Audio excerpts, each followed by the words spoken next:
All right, we're here in our Mystery Science Theater viewing area. That's right.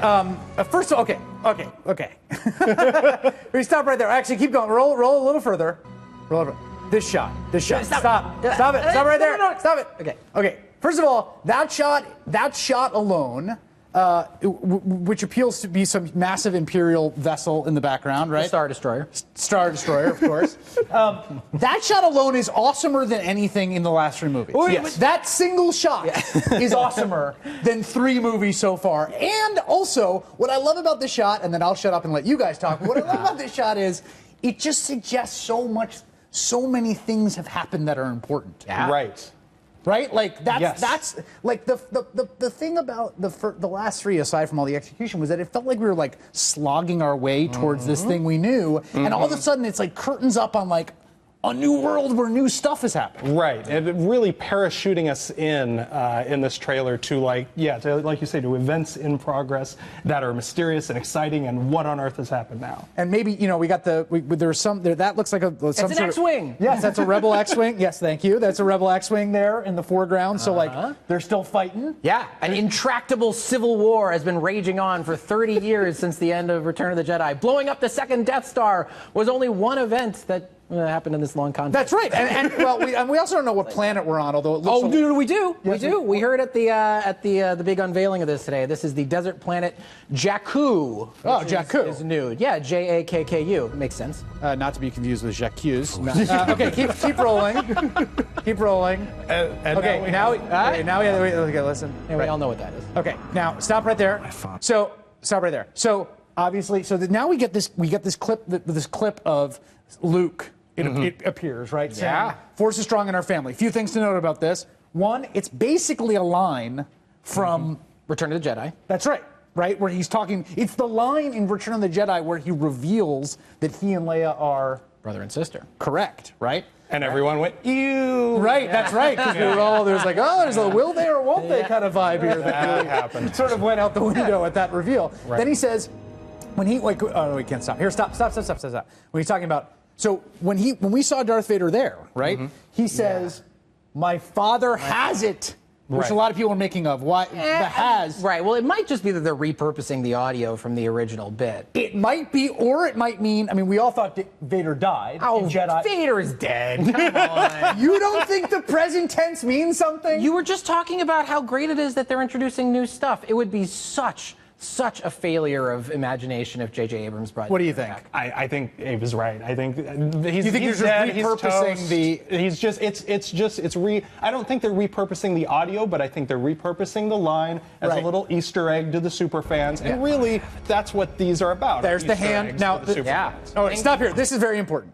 This is very important. It's all very important. Obviously, every shot is important. Right. The handing of the lightsaber. Now, there was some debate today about whether it's a woman's hand handing to a woman, but it's definitely a woman receiving the lightsaber. It when is. he's on the line, my sister has it. So is this Carrie Fisher's hand? It could be. Is this Carrie Fisher? Is the one question. I have to say also, as just like sort of a cultural moment, my Twitter feed, literally, I am not overstating this, a dozen women on my Twitter feed were like, I was not prepared for the visceral reaction I had to the handing of the lightsaber to a woman. Well, and then buckle up for the rest of this trailer where we get plenty of lady stuff.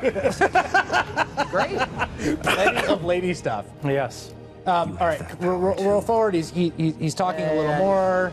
Find out that it's all happening. It's timing on Christmas. Not Life Day, which is the Christmas of the Star Wars universe. But there's Oscar Isaac. Okay, now stop right there. Stop. We can't. Can we roll back? Can we roll backwards? I don't know if we can roll backwards. Oh, look at that. We're going to roll backwards. Yes. This is like fancy TV technology. In reverse. Okay, don't roll backwards. Yeah, there we go. Stop. Yeah. Okay, so we think these are our protagonists. So these are going to be the protagonists. So on the left there, you got Daisy Ridley, who is playing Rey, a street or a desert sand rat, whatever. She's a scavenger. And she's very self-sufficient. And then you've got Finn, who is played by John Boyega, who is some kind of stormtrooper. Right, so Finn, in the first trailer, right, there was the moment of him popping his head out. Removing the helmet, right? Right. And there was like big surprise, right? So keep rolling forward. So we see them, they're working together. on Jakku, and there's Kylo Ren, Stormtroopers, Imperial Stormtrooper Nuremberg Rally. Stop. Stop. This scene is important. This is important. Is it?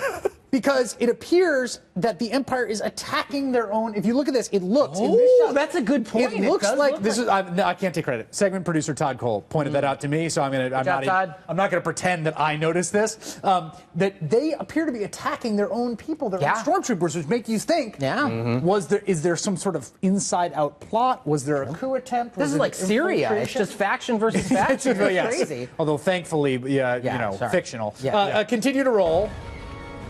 There again, we got now. Question there. Stop there. The question there I have is this a guy? We don't know this. I don't think. Is this a guy who was a stormtrooper who has a crisis of conscience, or is this guy? Is he an undercover operative? Like there's who's a gone spy in? angle. That's right. Yeah. All of this makes me want to see the film. Exactly. Just to be very clear, It's a minute. It's almost like that's what the trailer's supposed to do. There's BB-8, the rolling ball droid. Practical Heavy robot, breathing. from what I understand. Heavy breathing. Millennium Falcon. We saw the Millennium Falcon. It's great. Millennium Falcon is flying again. It's getting shot here we at. go. Here And we then, go. of course, this is. Okay. We're home. Stop there. Everyone moment, loses their mind. okay, lost their mind. You know what that moment was like? Have you ever had the moment?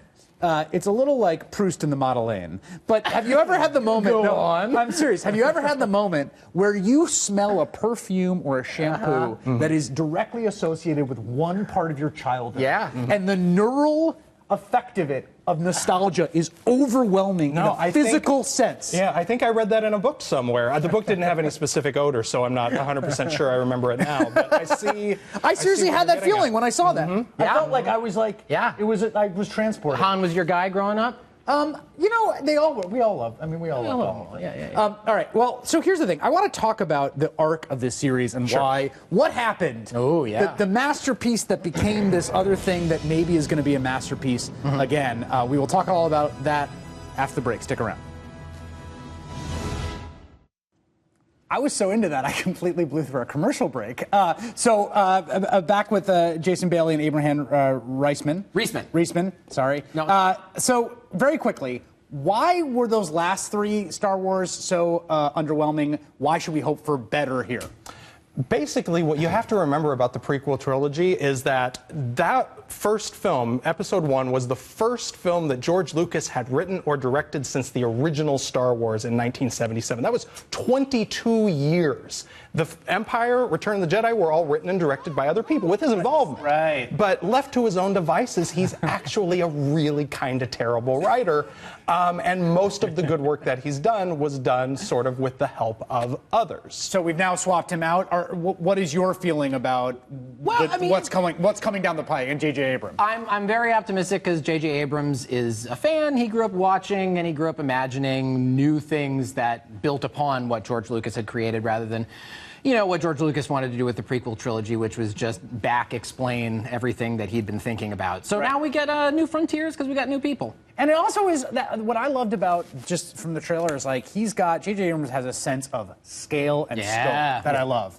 It was Star Wars is nothing if not grandiose, operatic, massive, epic. And Jar Jar Binks didn't feel epic. That felt epic. No, I'm serious. That's what I want. And hey, you know what? You got to point out, the two of the leads are going to be, they're not white men. Yes, and I'm excited about that too. Abraham Riseman and Jason Bailey. Thank you. That was fun. Thanks that for is all having us. This evening. Hooray! Rachel Maddow Show starts right now from Washington, D.C. Good evening, Rachel.